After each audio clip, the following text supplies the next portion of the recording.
For the first time in months, the NBA got a little bit of good news today. Opening night ratings held steady.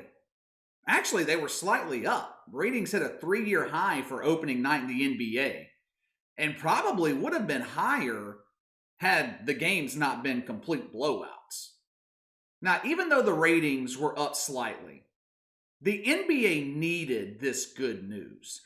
The league has been getting drugged publicly since the bubble, with all their social justice messaging, players boycotting playoff games, LeBron James, the face of the league, being overtly political.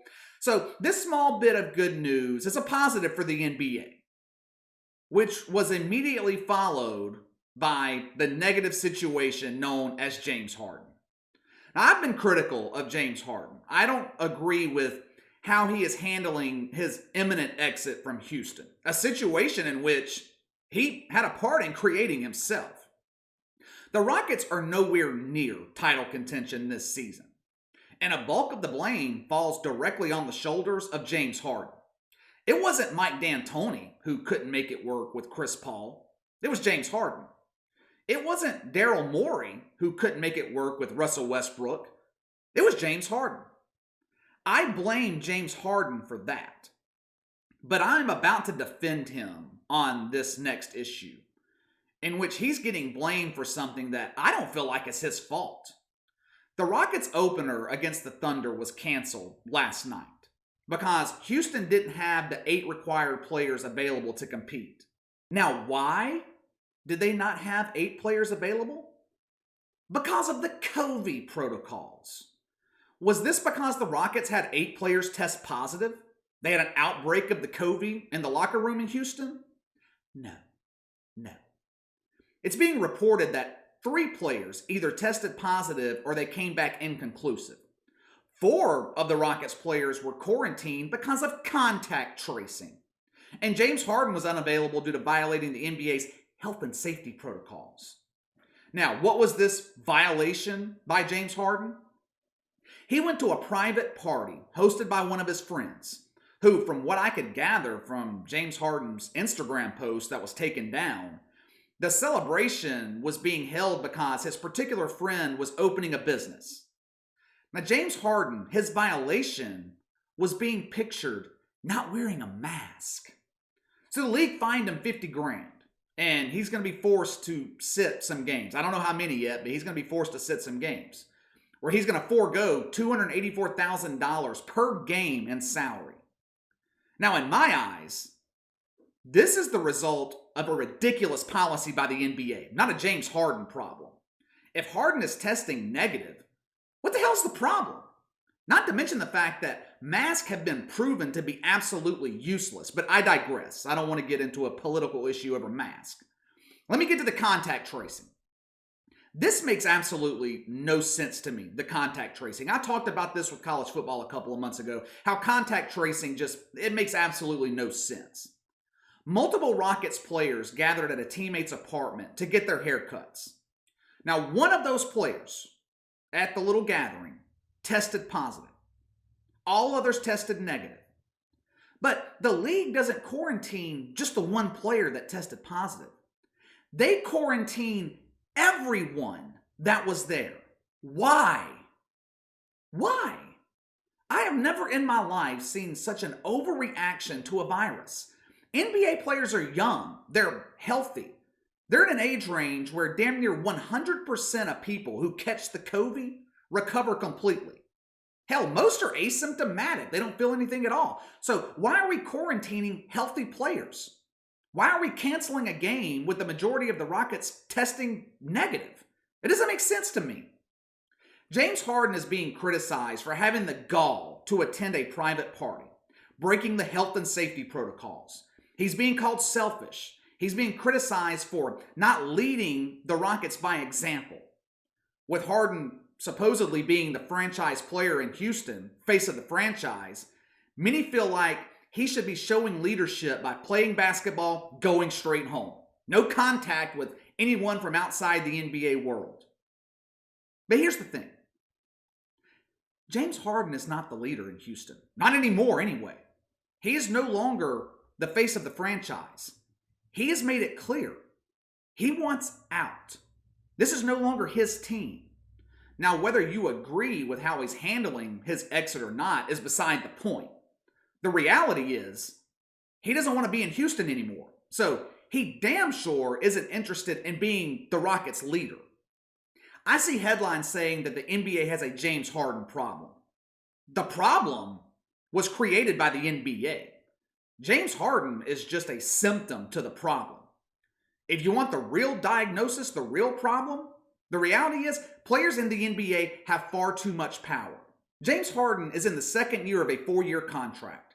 A contract that pays him damn near $43 million a year. But that contract isn't worth the paper that it's written on, at least from the perspective of the franchise, the perspective of the Rockets.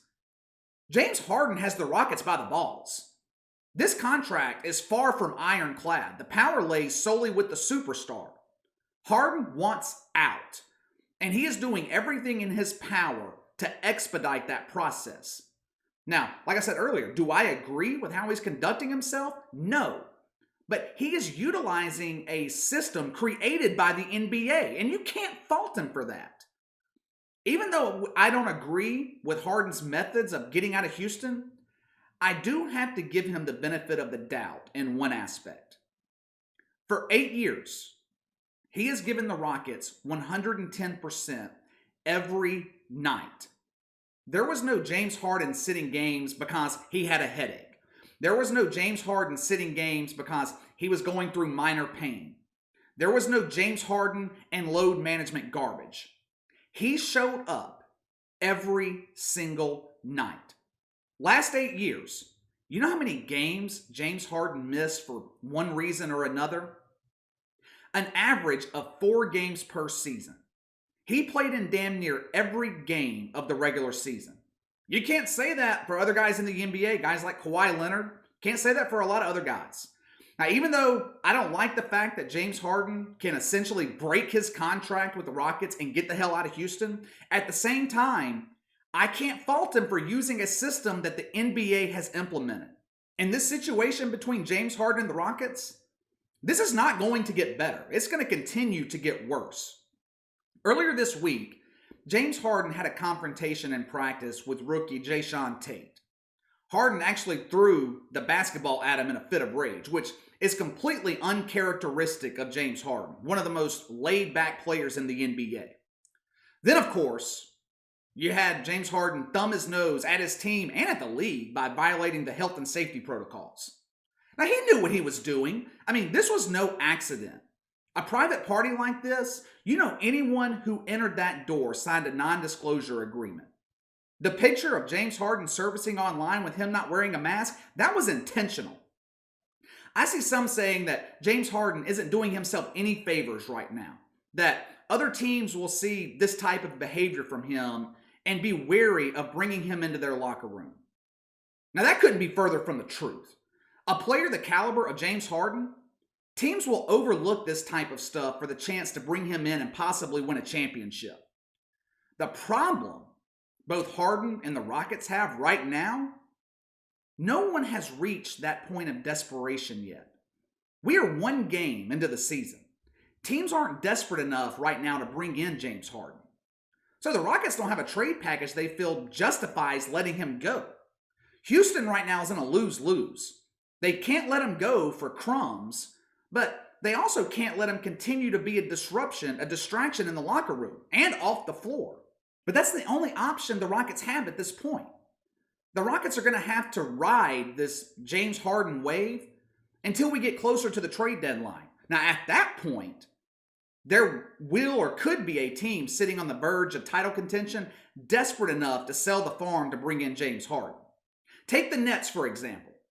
They're riding high right now after blowing out Golden State in the opener.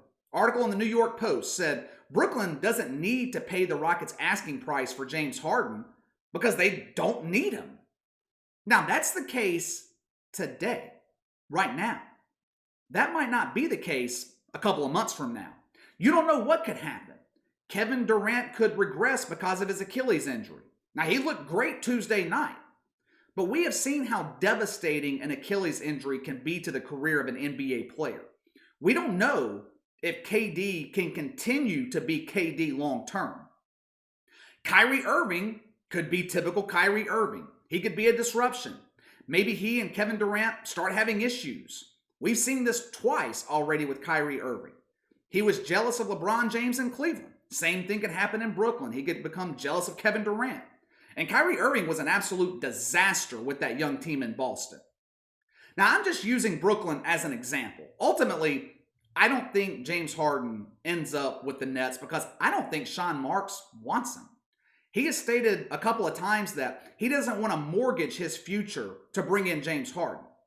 Now, of course, that could change. But my point is, there isn't a team in the NBA right now desperate enough to pull off this type of blockbuster trade to bring in James Harden. It's just too early in the season. So it's going to be a long couple of months in Houston. James Harden and the Rockets, they are stuck with each other for the time being. But like I said earlier, and like I said in my video on this subject a couple of weeks ago, the NBA does not have a James Harden problem. James Harden is exposing an NBA problem.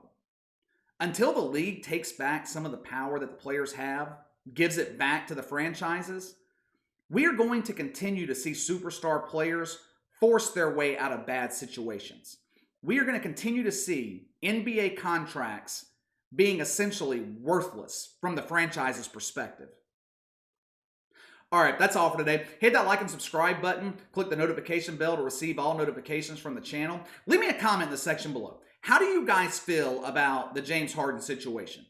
Do you agree with NBA players having all the power? Having the power to essentially void their contracts?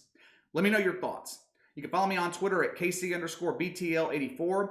Best way to contact me is by email at btlkc84@gmail.com. Have a good Christmas. I'll see you guys next time.